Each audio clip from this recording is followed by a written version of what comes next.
So let's talk about construction of statutes. So no need for too much introduction. If you don't know me, you don't need to know me. Just get the value of what I am teaching you.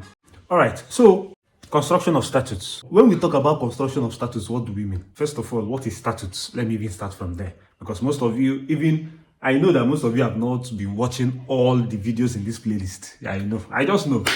Yeah. But let me, before I go ahead to talk about construction of statutes, let me explain what statutes is. Statutes, anywhere you see statutes or statutory, say something is statutory or statutes, it is written law. Statutes means written laws. Laws that are either maybe an act of a National Assembly or a law of a state.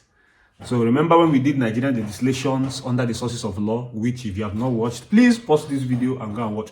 In fact, if you have not watched all the videos from the start of legal method till now, I don't know what you are doing. Okay, maybe you know them, yeah? But if you are new to this, you must have to start from the beginning. So this is not a video that you should. So if YouTube showed you this video, just, on its own, this video is inside the playlist. It's inside the playlist. Click on the name that you are seeing there. Enter my page. Go to the playlist, Lego Method for Year 1 students. Start from beginning. And watch till you get to this one.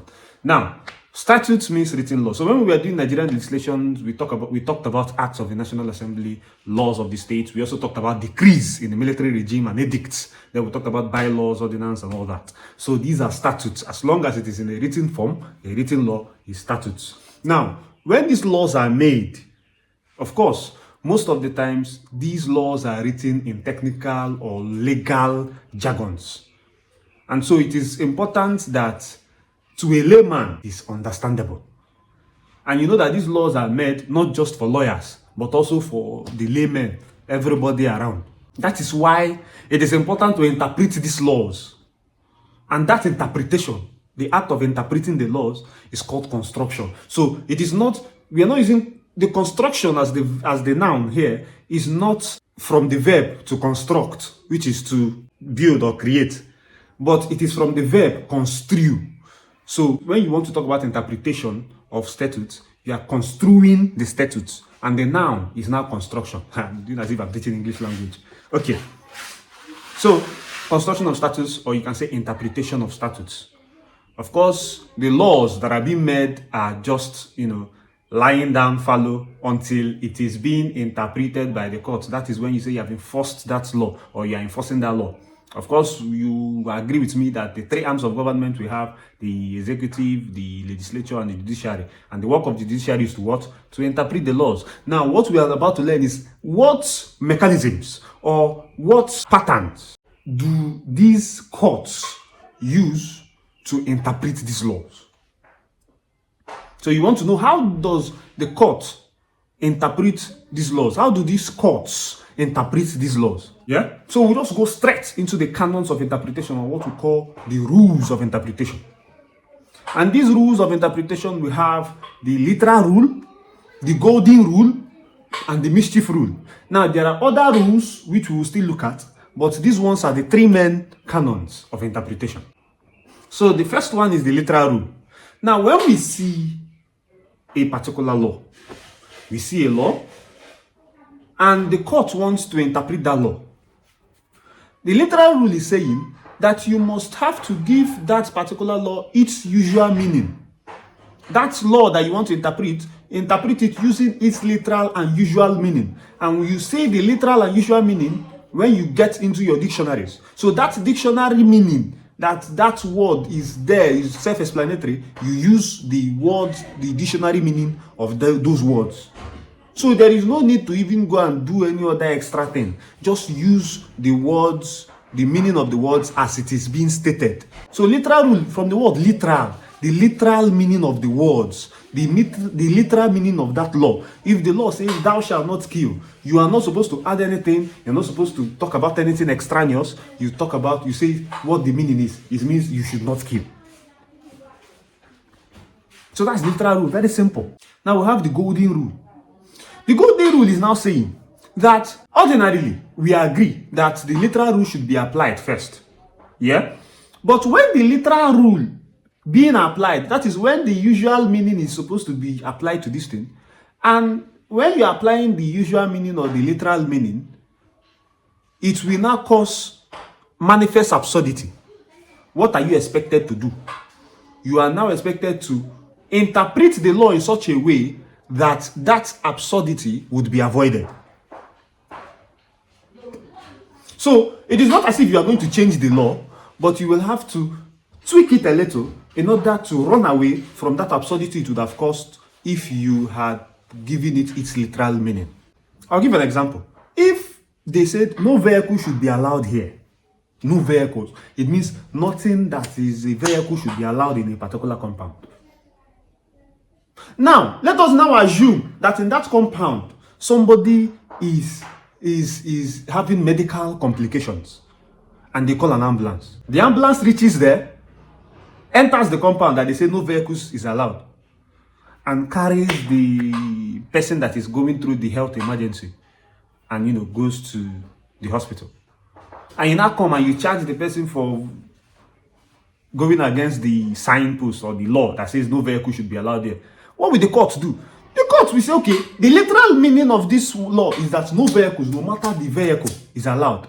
But since it is a matter of life and death, the law can now tweak it to say, okay, yes, no vehicle is allowed, but this one is an ambulance. So even if, yes, no vehicle is allowed, but this one is an ambulance. So you cannot apply it to this. You cannot make the law so strict in order for it to be applied to even in a situation of life and death.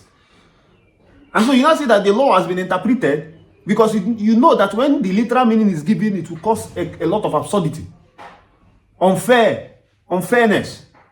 So you now give it a meaning that would help you run away from that absurdity.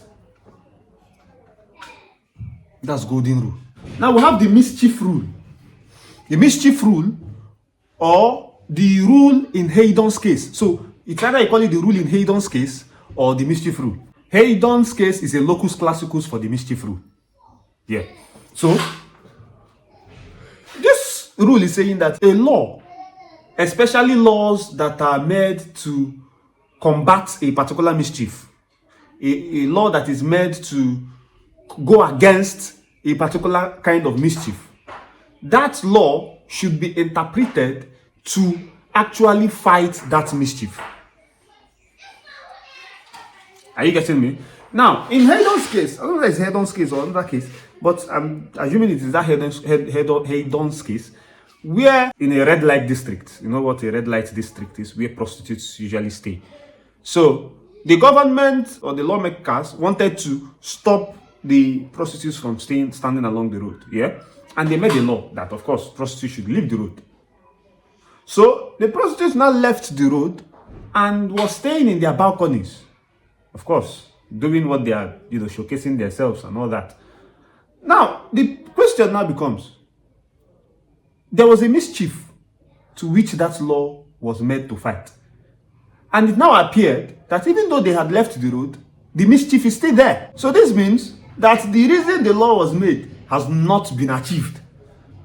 And so you must have to apply it using the mischief rule, meaning when you're interpreting the law, you must interpret the law for the purpose of remedying that mischief.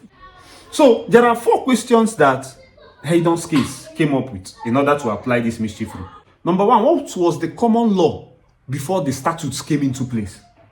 That statute you want to interpret. What was the position of the law? What was the position of the common law before that statute came?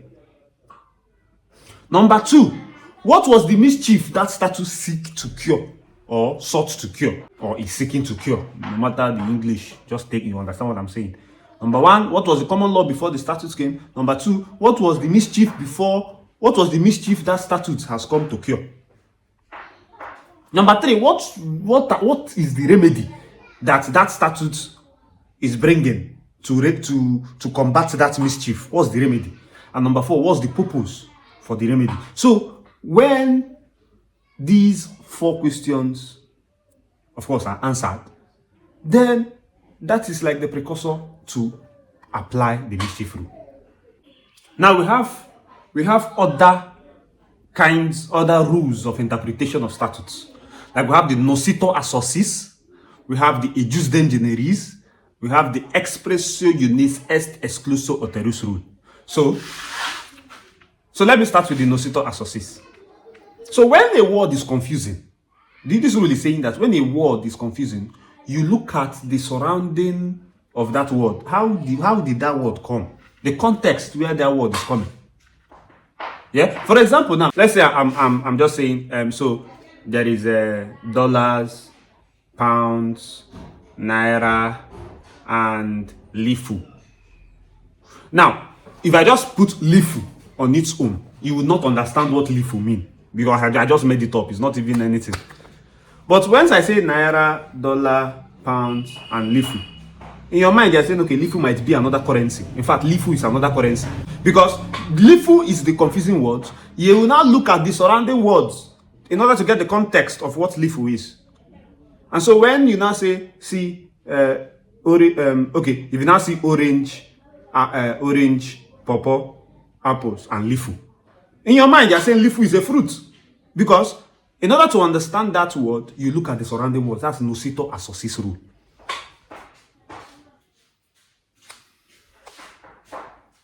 Is a little bit closely related to a jusdem generis rule, because a jusdem generis rule is saying if you list out something and you put a general word like etc or and others, the others is only going to be limited to the class of what you have mentioned. For example, if I say, let's say apples, pawpaw, banana, and others. So, and others there means fruits, things of the same class of what I've listed. Nocitor associis is saying a word is confusing. Yeah? You look at the other words and see whether you can understand what the word is saying. But a jusdem general. There is a general word.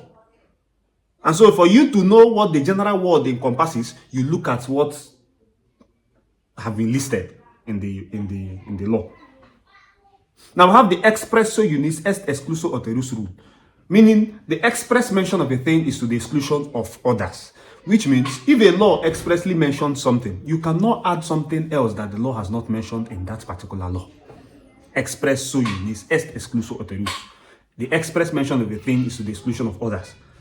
So if the law says, go to, every Sunday you go to Methodist church, for example, you cannot say, the law says you go to church, let us go to Anglican. No, the law says Methodist church. So the express mention of a thing is to the exclusion of other things. So that's expresso unis est excluso alterus.